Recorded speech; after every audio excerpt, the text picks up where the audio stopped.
This is the fourth part of a 7-part countdown of every single Zelda town. It's the halfway point, and I suspect we're getting to some towns that people really care about. We're ranking towns from 40th to 31st, and there's some really good ones here. If you want, you can find the previous parts in the video description or by checking out the channel. Here we go. Number 40, Goron Island, Phantom Hourglass. More Gorons. The Goron Village in Phantom Hourglass is a surprisingly strong showing, and what I think I'm realizing is that the towns from Phantom Hourglass are just better and more interesting than the ones in Spirit Tracks. What I like about the Gorons is that they're always initially hostile towards outsiders, but once you prove your worth, they are your bros for life. They've got a tough exterior, but they warm up quick.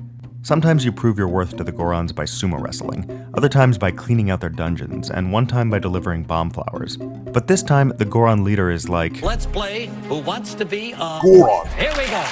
Yes, it's a trivia game, complete with escalating cash prizes and lifelines. It's actually not that easy, and requires you to really get to know the citizens and the town geography. The Goron's leader, Big Goron, is a top-notch host with a complete mastery of dramatic pauses and game show energy. I like when the series does something new, and this is really original. After completing the quiz, Link is initiated into the tribe and given the name of Goro Link. The only Goron who's still hesitant about this is Big Goron's son, Gon Goron. However, Gon Goron ultimately teams up with Link to complete the nearby dungeon, and the two gain a mutual respect. After claiming the pure metal, Goro Link leaves the island with lifelong friendships and good memories. Number 39, Korok Forest, Breath of the Wild. Let's get this out of the way. Breath of the Wild did an amazing job with towns, as evidenced by the fact that we're at number 39 and there are still 9 more towns from the game on this list. What I like about this place is both its design and its various homages to the Zelda mythos. The tree trunk tunnels are excellent, and even the frame rate lowering foliage is nice. I think the torchlit path through the Lost Woods is really clever, and makes for a satisfying entrance to the central clearing. The two most memorable aspects of Korok Forest are of course the Master Sword, which rests in its central pedestal, and the Great Deku Tree, who overlooks the famous blade.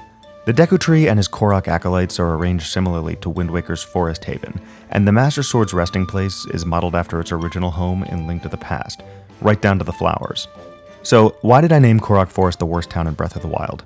Well, for one thing, most of the things I just listed have nothing to do with the town aspect of the forest.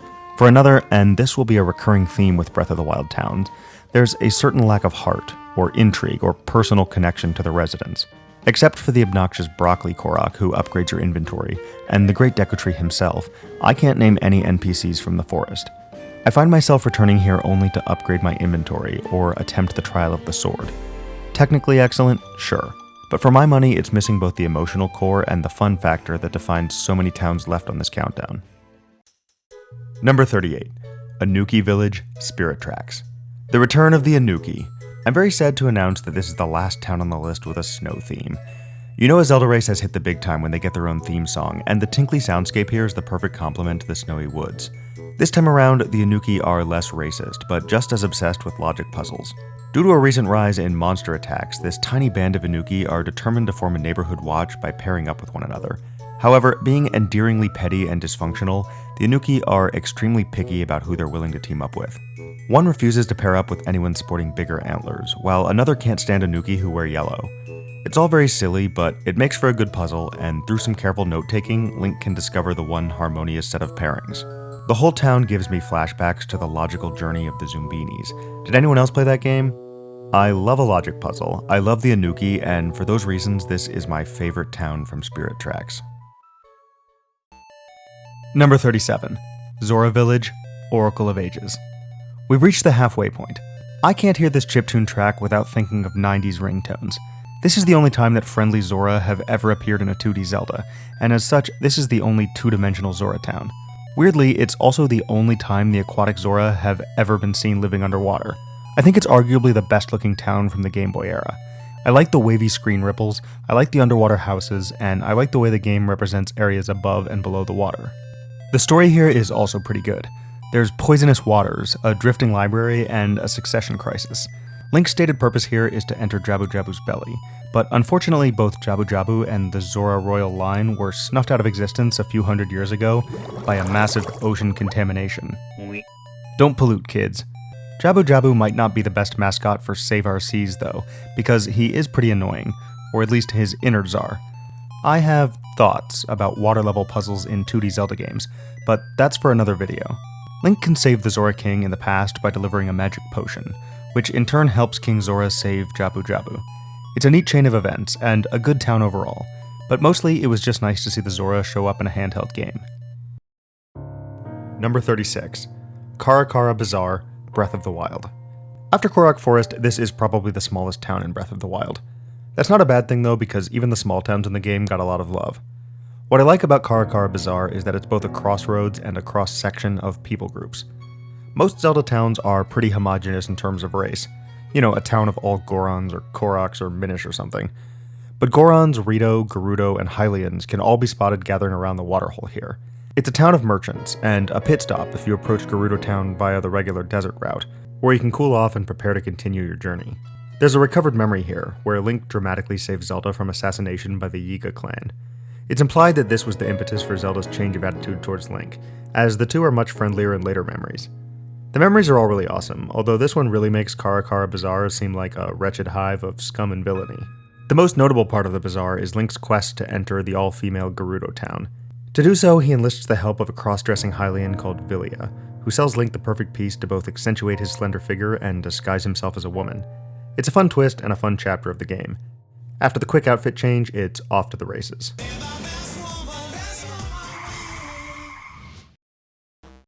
Number 35. Rolling Ridge, Oracle of Ages. Every Goron town has a different vibe, and the vibe of this town is Carnival Huckster Tourist Trap. As one Goron says, games are the new fad on Rolling Ridge, and he is not wrong. There's the shooting gallery, the target carts, the Big Bang game, and the Goron Dance, where Link can win such prizes as Goronade, Rock Brisket, the Boomerang, the Mermaid Key, and the Brother Emblem, which signifies your induction into the Goron tribe. The result is an expansive, fun-filled Goron city that spans the past and the present. Like many places in Oracle of Ages, there's a time travel paradox at the heart of the town. In the past, the Goron Elder has been buried under a rock slide, and because bomb flowers are extinct, there's no way to extricate him. In the present, the Goron's supply of bomb flowers has been seized and hoarded by the Great Moblin. But if Link defeats the Great Moblin, he can bring bomb flowers to the past and save the Goron Elder. Afterwards, the Elder replants bomb flowers on the mountain, which is how they come to be so plentiful in the present. The Goron Dance is the most important attraction, and the key to the Goron's hearts. There are 5 generations of graceful dancer Gorons, and if Link drops some moves on the beat, he can get in good with the 1st and 5th generations. It's kind of annoying that you have to do this twice, especially because it's not that forgiving, but what can you do? It's still a good minigame, and I mostly ranked Rolling Ridge so high because of how big and fun it is. Number 34. Mercat Island, Phantom Hourglass. This is the final town and the main town from Phantom Hourglass. It might be a bit of a surprise that I ranked it so low, but I had to think and I'll give you the pros and cons. On the plus side, it's the first truly central hub town to appear on this list. You come back here for 2 main reasons: to delve deeper into the Temple of the Ocean King, and to avail yourself of the shipyard, which allows you to both repair and customize the SS Linebeck. The first of these reasons is essential to your progress, and the second is a very fun part of the game. Mercat is also the hometown of Oshus, Link's starting point in the game and the location of your first meeting with Linebeck. That's all in the plus column, but here's the negative. First, the Temple of the Ocean King becomes less and less fun the longer the game goes on. It becomes a chore to return, and I also find myself completely bypassing this town when I do. The town itself is not particularly important to the story, has no important residents other than Oshus, and offers very little to actually do. It's kind of important to me that I'm able to remember residents, buildings, and layouts of great towns, and this one didn't stick out to me. It deserves to be in the top half, but it's one of the lowest quote-unquote main towns. Number 33. Dragon Roost Island, Wind Waker. Dragon Roost deserves a history icon because it introduced us to the winged Rito tribe. The Rito are one of the more original races in Zelda canon, although their backstory in this game makes little sense. They're supposed to have evolved from Zora, the one race that would seemingly be unaffected by the Great Flood. I give them an F for biology but an A for design. The Rito's look is a blend of regal and silly, which I guess comes down to whether they're sporting a hawk-like beak or an oversized duckbill. And as of Breath of the Wild, they've cemented themselves as more than just a one-hit wonder. The Rito live under a massive volcano, atop which resides their guardian dragon, Valu. There's a few themes to this town, but maybe the most prominent is postal work.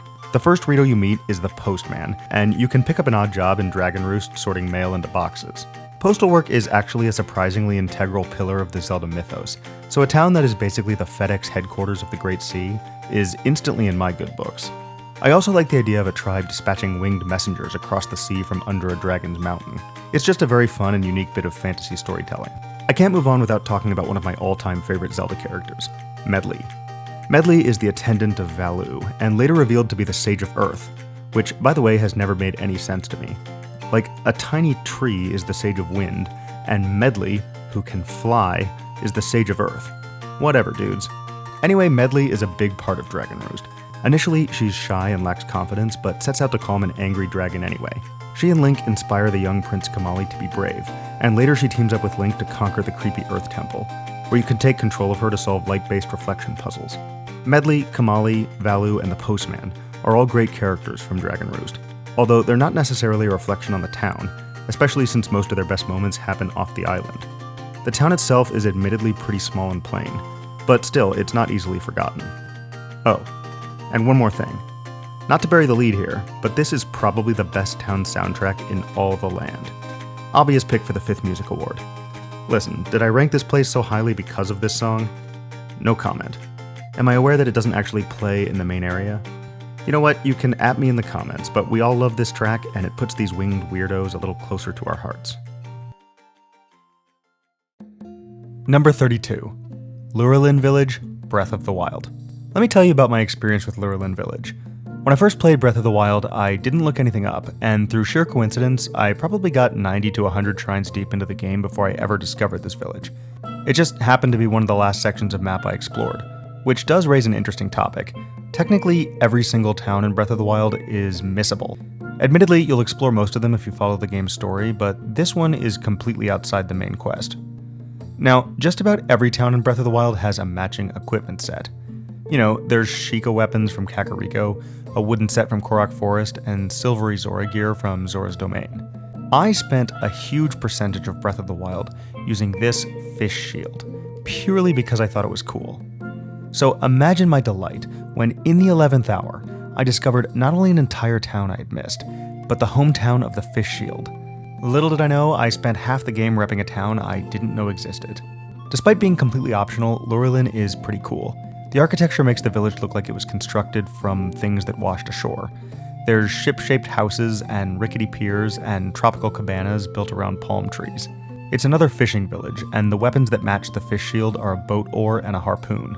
You can gamble rupees at the treasure chest minigame, buy fresh fish at the market, and set sail for nearby Eventide Island.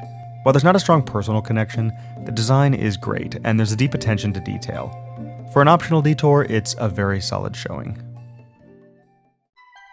Number 31. Zoros Domain, Ocarina of Time. It's time for another history icon. The Zora and the Gorons are the two most prominent Zelda races, and this is the first time the scaly sea folk were given their own culture and lore. I mean, Zora, Gorons, and the Kokiri are really just elves, dwarves, and hobbits with elements, but over time they have begun to develop their own unique identities. This is the first ever Zora city, and it's very cool. The main path winds its way through a natural rock formation, past waterfalls and over a glowing pool. There's an elegance here that sets Zoros Domain apart from the other towns in the game, and the whole area is hidden behind a crashing waterfall, which only opens to the tune of the royal melody. Zoros Domain also kicked off the tradition of extremely overweight Zora kings, and the scene where King Zora finally budges is hands down the funniest moment in the game. I remember it being like a benchmark of progress when the game first came out too. You'd talk about it at school and someone would be like, "Dude, have you made it to that one part yet?" The central character of Zoros Domain is King Zora's daughter, Princess Ruto. On your first visit, she's gone missing, inadvertently swallowed by the Zora's guardian fish, Jabu Jabu.